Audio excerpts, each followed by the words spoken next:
Hi everyone and welcome. It is Karen here with you today. Today I am sharing with you the last page in my very small dilutions journal. Yay, it's finally chock-a-block full, every single page. So I might have a flip through here soon. Now today I am working with Annette's images called Flower Child. They were just released on Friday. They're available at Michelle Grant Designs and you can find the link down in the description box. And I'm starting off with this Paisley Girl. So I've got the A5 version of the Paisley Girl and I've just trimmed her out and stuck her into my book with some liquidy gel medium. I've also got some of Annette's patterns here and I've picked out the Paisley pattern, so I'm going to glue that onto the side there, again with just that runny gel medium. I like the Matisse one because it really is quite runny and it's good for sticking down tissue because, you know, it's so runny, it's easy. I've also got out my Art by Marlene watercolors and I'm just going to smoosh some colors around here. I've got a maroony green, a pink and a purple, and that's how I ended up with the blue in there as well. So yeah, kind of crept into the middle of the book there. I didn't really want it to do that, but it did, so I was like, oh well, not to worry. So now you can kind of see where I had my gel medium, so there's a bit of a line happening in the watercolors there around the side near that paisley strip. So that's why I'm doing some stenciling. So I've got some Art by Marlene stencils and I'm using a Paper Artsy paint and an Amsterdam paint. So I'm just going to smoosh that through the stencil onto my background there and help disguise that little bit of a line that I've got happening. The next thing that I've got out is some Lavinia stamps, and I picked these little circly ones because I thought they were cool. So I'm just stamping them out with some Versaclear in black. I've also got a script one here from Lavinia, and the next one is just some little circles that I've just put on, so you probably can hardly see those, but they are there. So the next thing I'm going to do is wet my Paisley Girl's hair, and I've got out my Jane Davenport mermaid markers and I decided that I would use those. So I put down a little bit of colour and a wet paintbrush so that I can mix those colours around and make them not so bright by using the bit of water. I've also got out a lighter mermaid marker there in a pale blue just so I can mix that in a little bit and make sure that I do get that different definition. So the next thing, because I've got a little bit of purple happening on one side of her hair, I thought, well, I better continue that on.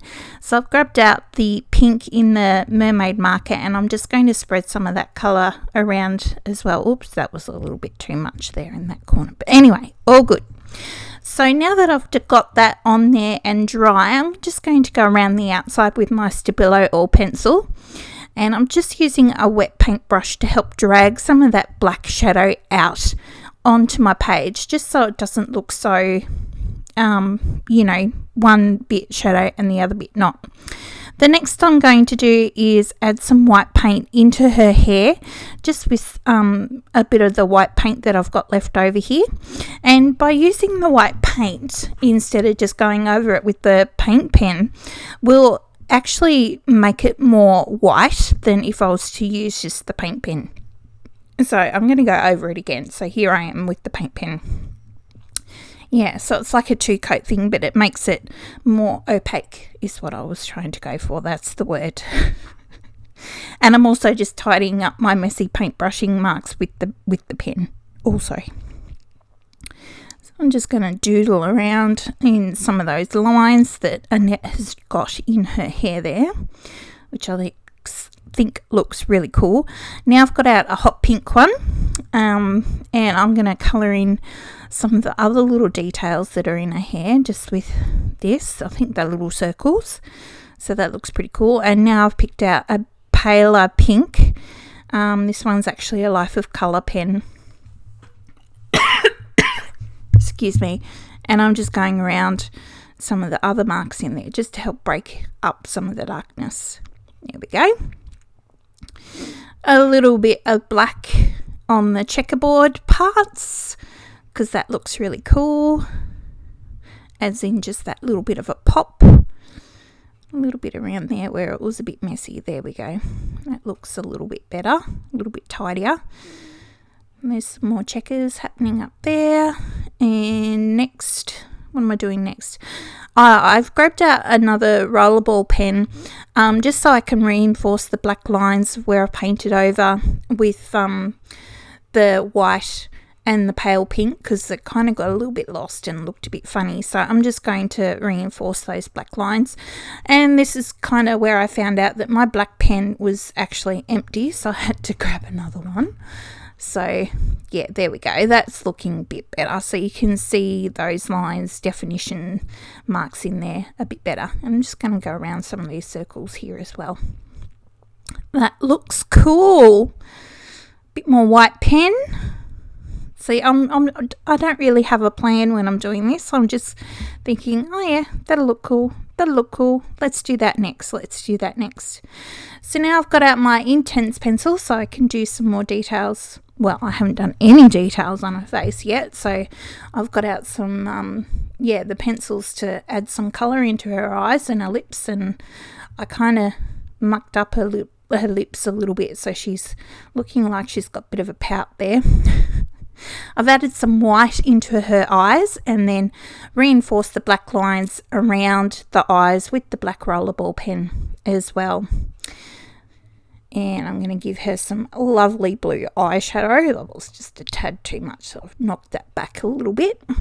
And I've also given her some pink cheeks just with a Posca pen, but I think I managed to cut that part out. And this is where I picked up the wrong rollerball pen, because this one's really fat and chunky. And I've drawn the features on my face and it's like, oh well. I've started it now. I have to commit, so I can't change it halfway through. So now I'm just adding a little bit more shadow around the face just with some Prismacolor pencils. So I've just got a couple of light purples and this peachy one, and then I'm going to come back in over the top with a white one here just to help blend those colors a little bit better in around the face there, so it's not so much pencil and then straight on to the watercolor. Like, I wanted it to blend a little bit better, and because I wasn't quite doing what I wanted it to, I've got out my actual blending pencil there as well. So yeah, that's looking much better. Adding some catch lights into her eyes and some white highlights onto her face as well, just on her cheeks, her forehead, her nose and her lips. And yeah, it's looking better. I decided her lips needed to be a little bit more pink, so I'm just adding some more pink in there. There we go. That's looking a little bit better. I'm just going to darken up her skin. I think it looks a little bit pasty. So yeah, now she's got a little bit more of a golden glow. So I've picked out a quote here from Annette's quote sheet. It says, "You belong among the wildflowers," which I think is really cool. And I'm just going to do some scribbling around the outside of those with a white pen.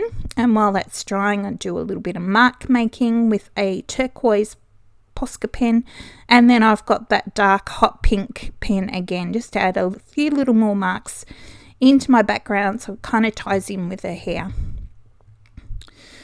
Picked up the right rollerball pen this time and fixed up the hairline just that little bit.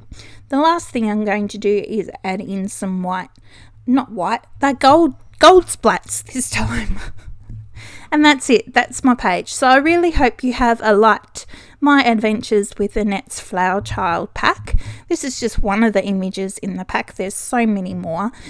I hope you have enjoyed my video, and please like and subscribe, and I will see you soon. Oh, and share too if you would. That would be great. Okay, bye.